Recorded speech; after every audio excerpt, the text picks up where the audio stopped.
호수의 담당인은 호수가 교통사고 전으로 돌아가는 건 불가능하다며 절대 오래 걷는 건 하지 말라고 했었습니다. 하지만 오늘은 학교 등산이 있는 날, 미지업 친구는 누가 먼저 올라가는지 내기하자며 만원빵 하자고 합니다. 이 말에 미지는 이걸 그냥 540도 돌려차기를 해버릴까 보다라고 생각하지만 누구길래 이런 능력이 생겼을까요?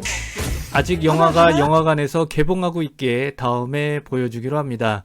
사실 호수도 어마어마한 능력자이지만 숨기고 있었습니다. 죽은 건 아니겠죠? 그래서 호수는 학교 등산 행사에서 열애돼 쉬게 됩니다. 하지만 호수는 이대로 가만히 있을 순 없습니다. 마지막에 올라오는 호수를 기다렸다 미지가 그렇게 올라오는 호수를 봅니다. 호수는 스스로 올라가고 싶기에 같이 가자는 미지의 말에 화를 냅니다. 그러면서 오해가 시작되고 미지는 호수에게 네 첫사랑이 미지였냐며 언제부터였냐고 묻습니다. 이때 전화가 오고 호수는 다 아는 거 아니었냐며 그냥 돌아갑니다.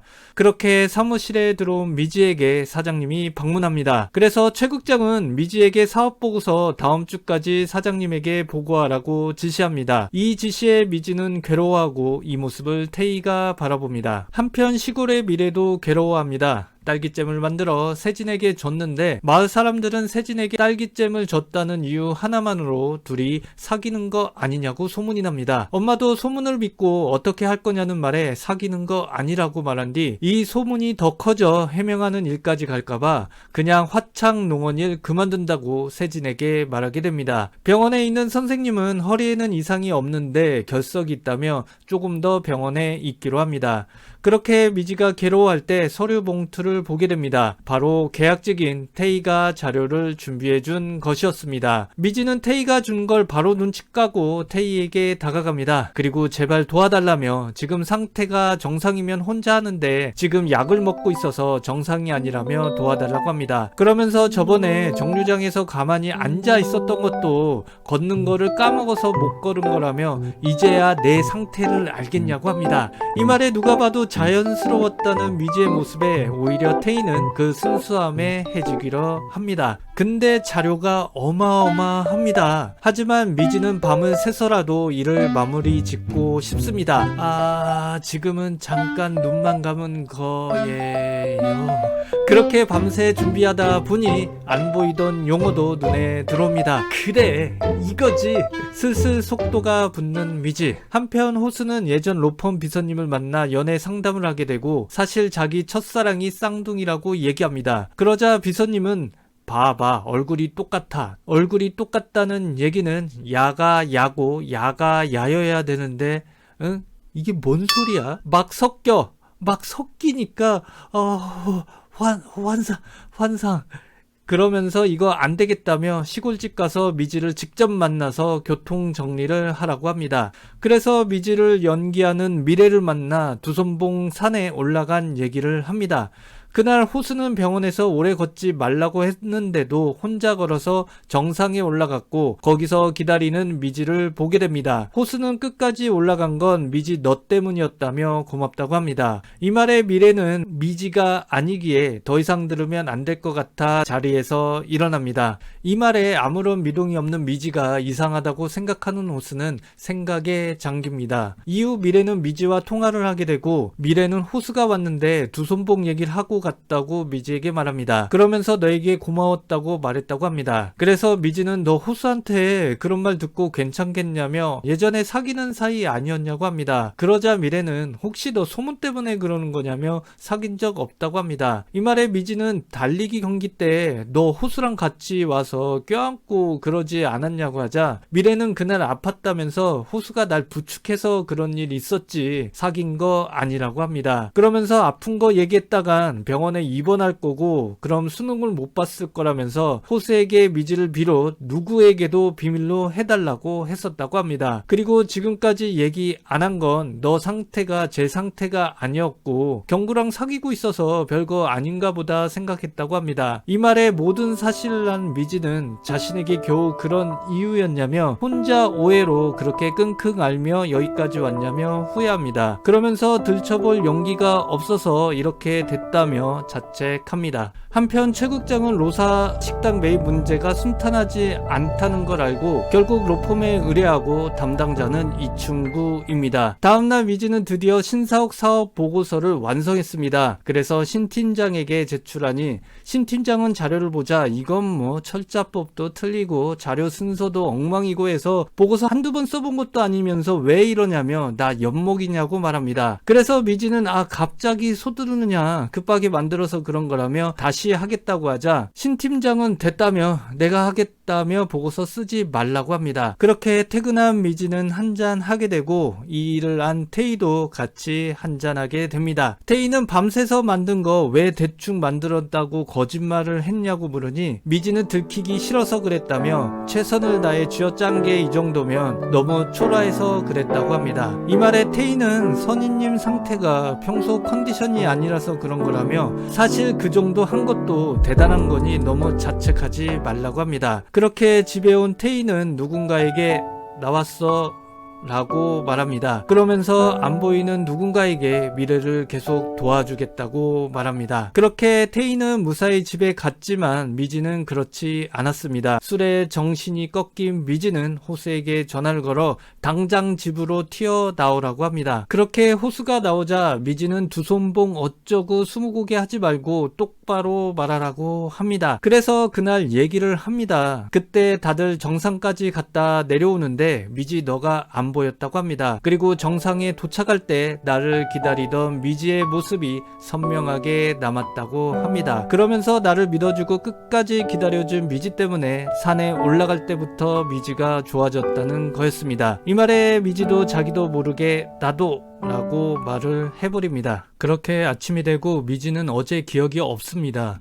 미지는 술에 취하면 마음에 없는 말을 막 하게 된다며 어제 일은 내가 아니었다고 합니다. 이 말에 호수는 자기는 다 정리됐다고 합니다. 한편 미래는 농장일 파일을 삭제하려다 세진과 대화가 떠오릅니다. 세진은 왜 일을 그만두려는지 이유를 알아야겠다고 하자 미래는 소문 때문에 그러는 거라면서 애초에 소문이 안 나게 일을 하러 안 오는 거라고 하자 세진은 아니 가짜 때문에 진짜를 포기하냐며 설득하지만 진심인 미래를 보며 알겠다며 그동안 수고하셨다고 합니다. 그렇게 생각이 잠길 때 미지에게 전화가 오고 미래는 이제 괜찮아지는 것 같다며 다음 주에 다시 바꾸자고 합니다. 다음날 충구는 로사식당 실무자를 만나고 싶다고 합니다. 그렇게 미지가 들어오자 호수 동창인 미래라는 걸 안 충구는 일이 쉽게 돌아갈 것 같습니다. 그러면서 서류를 내밉니다. 서류를 보는 미지에게 충구는 지금 보는 것은 극비라며 그 누구에게도 발설하면 안 된다고 합니다. 이후 선생님이 퇴원했고 미지가 퇴원 후 조심해야 될 사항을 냉장고에 붙입니다. 그리고 냉장고 옆에 사진을 봅니다. 이후 미지는 지훈과 얘기합니다.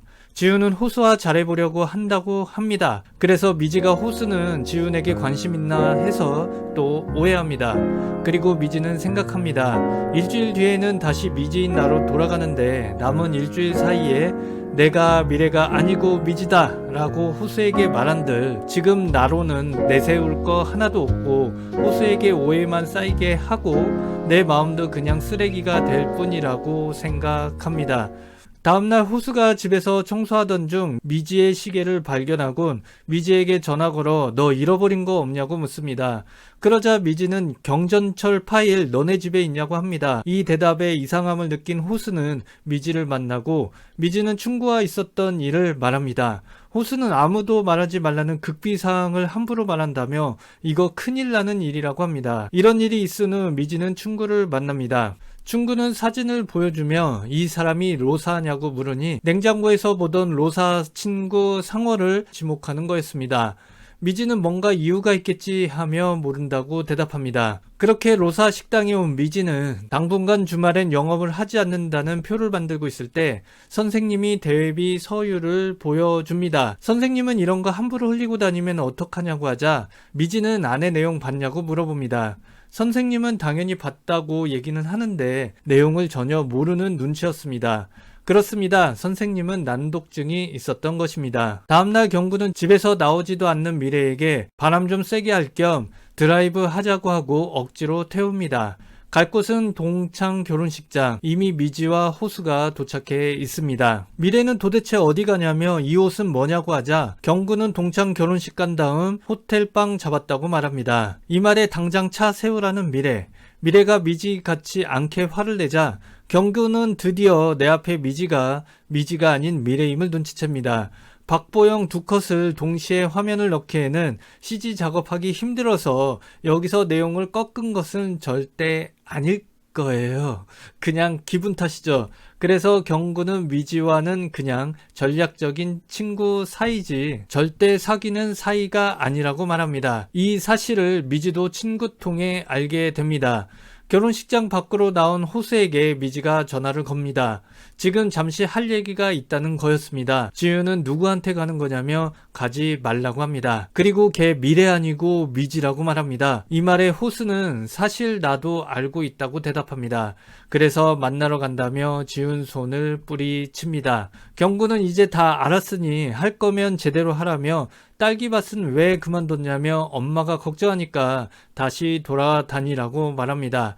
그렇게 미지와 호수가 만나고 미지는 경구랑 미지랑 아무 사이도 아닌 거 알고 있었으면서 왜 가만히 있었냐고 하니 호수는 둘만의 사정이 있을 텐데 먼저 묻기가 뭐했다고 합니다. 그러면서 아까 할 얘기라는 게 뭐냐고 묻자 좀 복잡한 문제라서 좀 망설여진다고 하니 그럼 다음에 편할 때 얘기하라고 합니다. 그렇게 한참이 지났을까 비가 엄청 옵니다. 세지는 물이 넘치지 않게 도랑을 팝니다. 그런데 비가 너무 세차게 불자 제발 그만 오라고 소리칩니다. 이때 멀리서 들리는 미래의 목소리. 미래는 경구의 말에 다시 농장에 왔던 것입니다. 그런데 비가 너무 많이 와 다리가 잠겨 집으로 갈 수 없게 되었습니다.